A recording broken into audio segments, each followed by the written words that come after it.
Hi folks, and welcome to another video of the photography challenges with Paul and Arjan.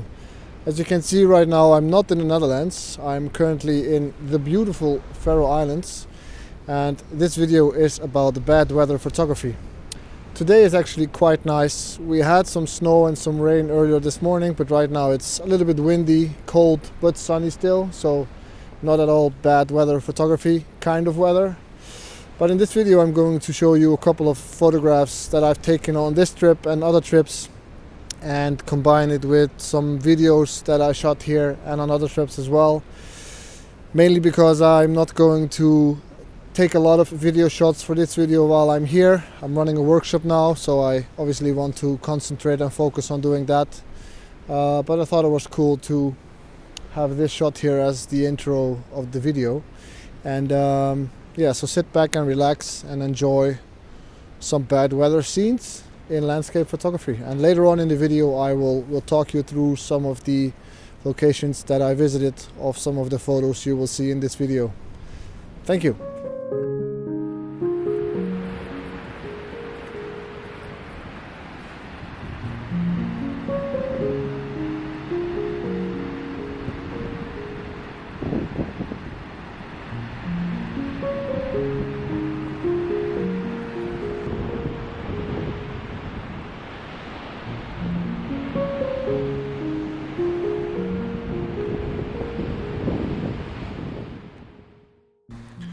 So, hi again. Right now I am at home here in the Netherlands. I just came back from the Faroe Islands yesterday, and I apologize for the roller coaster that this video is so far.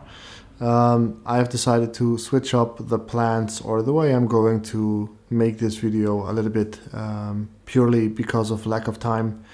As I'm pretty much in between trips here right now. I just came back from the Faroe Islands yesterday, which was an amazing tour, and you'll see some footage from that later on in this video. But next week I'm leaving for Denmark and Norway on a trip, and in between those trips I'm at home, and I firstly want to spend time with my family, and I have some work going on and some other stuff, so I don't have as much time as I had wished for or hoped for or planned for even to sit down and properly put a video together about bad weather photography. So what we're going to do is I'm just going to show you how the Faroe Islands were on my previous trip. I spent a week in the Faroe Islands in mid-February, which was very winterly, is that a word? Winterish. It was winter in the Faroe Islands.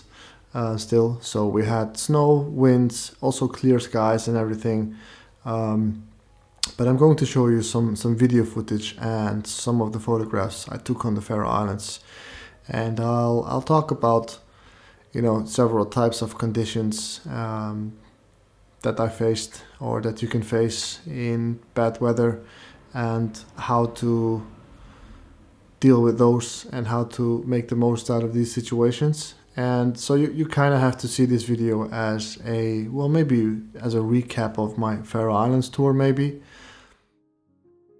So bad weather photography is one of those things that I really have a love and hate relationship with when it comes to my landscape photography. You know, the beauty of it is that you end up shooting a day with several types of weather, these moody conditions, which are my favorite by far.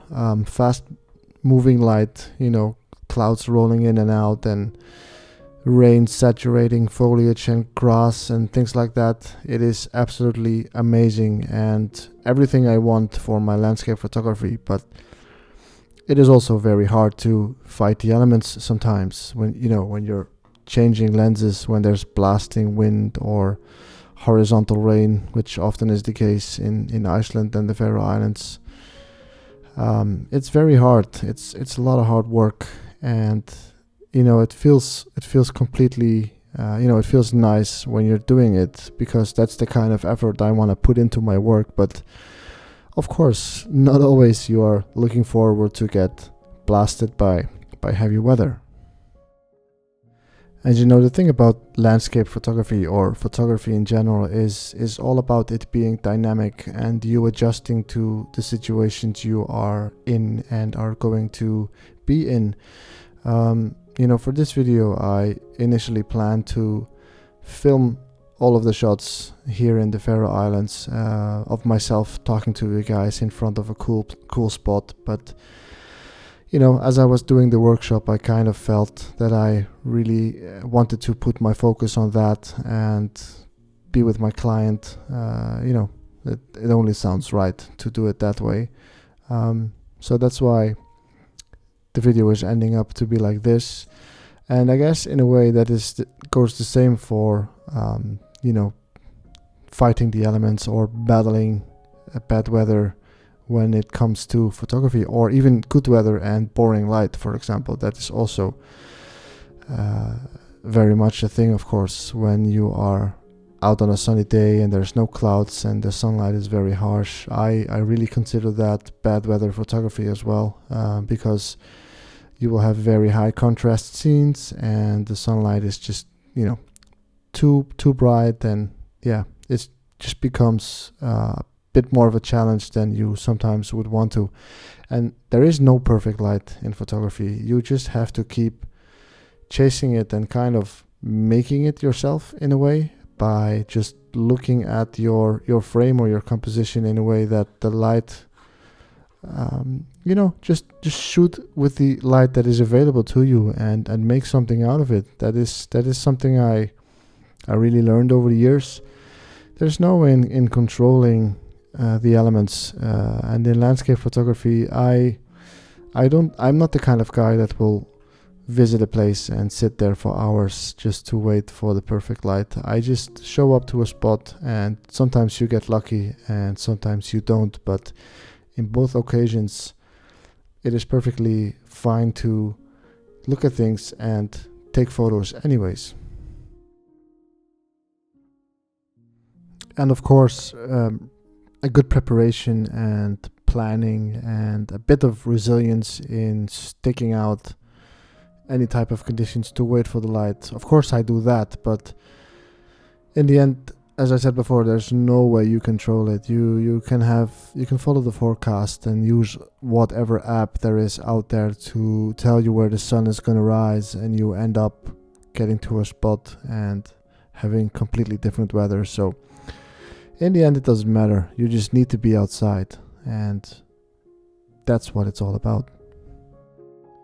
And as you can see here in this footage, the Faroe Islands last week, it was pretty much winter over there. We had sub-zero degrees temperatures, we had snowstorms, we had some rain, we had sunny days as well with almost no winds, which is not very typical for the Faroe Islands. So, you know, I was on the islands for 6 days or something like that, and we've seen all kinds of weather, and you're not going to stay inside or wait in the car for the light to change to be exactly how you want it to be. You go out and make the most of it, as I just said before. And I think that's also the beauty of landscape photography. It makes it more dynamic, and you know, sometimes you end up hiking out to a spot and getting trapped in a snowstorm or a hailstorm. It has happened to me and Paul as well, you know, multiple times over the past years.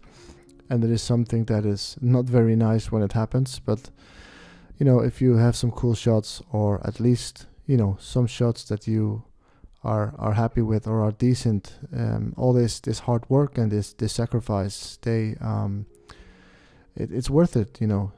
It's all about the process. The final result, which hopefully is a nice image, is something that you as a viewer can enjoy, like or dislike. But for us photographers, we share an emotional connection with a shot like that, where we have, you know, sacrificed by hiking up a mountain and getting trapped in storms and stuff like that. It is a special shot to us just because of the weather we have faced. And yeah, that's the kind of a, you know, it takes a bit of discipline and guts or whatever to tell yourself in the morning or whenever to get out and face the elements and go for the shots anyways.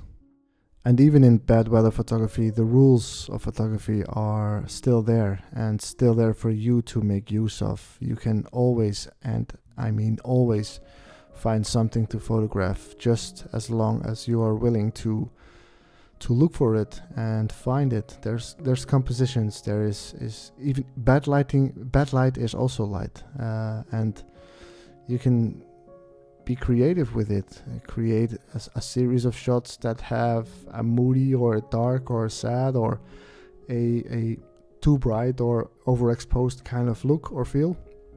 There's always something you can do. Yeah, and with that, I think I've said all I wanted to say about bad weather photography. It's a big factor of the type of photography Paul and myself are doing. It has become normal to us in a way, I guess. So I have a question for you, the viewer out there. Have you shot in bad weather, and how do you approach it? Do you get excited like I do when there's a storm coming, because it gets you a certain type of shots that I'm after. But what are you? Are you like the opportunistic good weather photographer, or do you also like to go out there when the weather is not on your side? And with that, I'd like to say thank you for watching this video. I will continue preparing for my upcoming trip to Denmark and Norway next week. I have some stuff to do at home before that one is coming up. Very much looking forward to see you all on my next video. Feel free to subscribe, leave a comment on these videos. I'm really eager to find out what you guys think of these videos, and be sure to check out Paul's work and leave a comment for him as well. Both of us are putting a lot of time and energy in these videos, so any type of support is truly appreciated. Thank you very much. See you on the next video. Bye bye.